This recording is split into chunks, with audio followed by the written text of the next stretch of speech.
وہ وعدہ کرتے چلتے ہیں۔ میں آج آپ سے پوچھتا ہوں کہ اس میں سب سے پہلی چیز ہے کہ مسلمانوں کا مذہب اور مذہبی فرائض محفوظ رہیں گے۔ آج میں پوچھتا ہوں، ملک کی آزادی کو 70-80 سال ہو رہے ہیں، بتائیے کیا محفوظ ہے مسلمانوں کا؟ آپ مذہب محفوظ ہے مسلمانوں کا؟ کیا آپ نے مسلمان مذہب کا مسئلہ قرآن و حدیث سے ثابت ہے؟ آپ جو کچھ کر سکتے تھے آپ نے نکاح اور طلاق کے اندر کر دیا، مذہب کا محفوظ ہے؟ آپ کی حکومت اتراکھنڈ میں ہے، آپ یکساں سول کوڈ، یعنی کوئی تعلق مسلمان کا مذہب سے نہیں ہوگا، گورنمنٹ جو قائم کرے گی اس کے اوپر مسلمان کو چلنا ہوگا۔ کہاں کا سیکولرزم ہے؟ کیا مسلمان اس پر اطمینان کر سکتا ہے؟ آپ کی زندگی اور آپ کی حکومت کا بنیادی ناپاک پتھر یہ ہے کہ مسلمان کو اپنے مذہب سے آپ دور کر دیں۔ کیا آپ اسے قبول کریں گے؟ یہ آج کی حکومت کا یہ مسئلہ ہے۔ مذہبی فرائض کہاں کے آپ زندہ رہ گئے؟ آج آپ نے مسئلہ بنایا ہے کہ اتراکھنڈ کی ریاست اور شہروں کے اندر مسلمان جو 50 سال سے آباد ہے، آباد بھی نہیں رہ سکے گا۔ یہ آپ کا کردار ہے، یہ تصویر ہے اور ناپاک تصویر ہے، ہم کہتے ہیں۔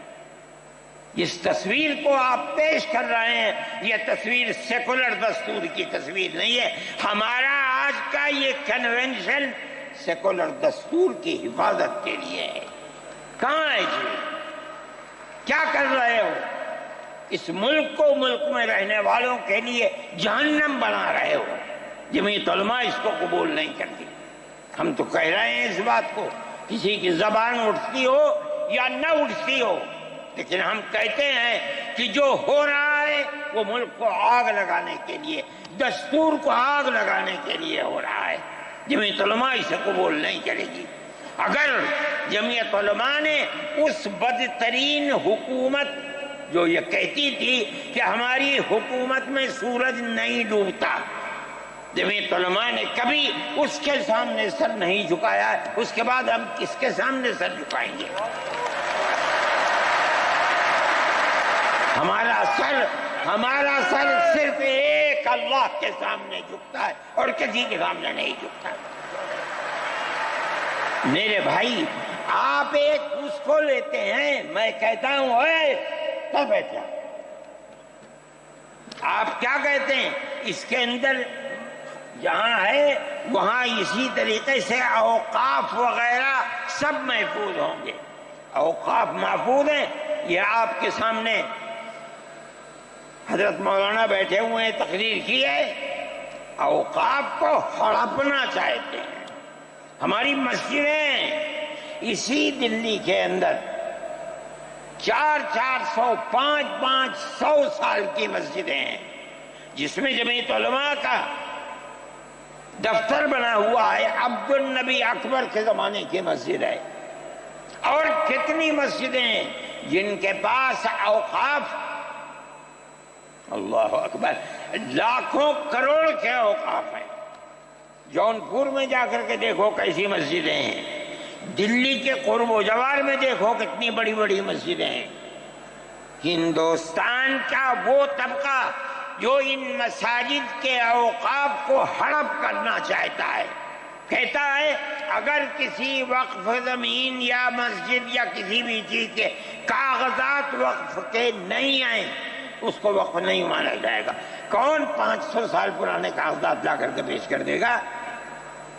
قانون یہ تھا کہ جو مسجد بنی ہے، جو وقف پر بنتی ہے وہ وقف ہے۔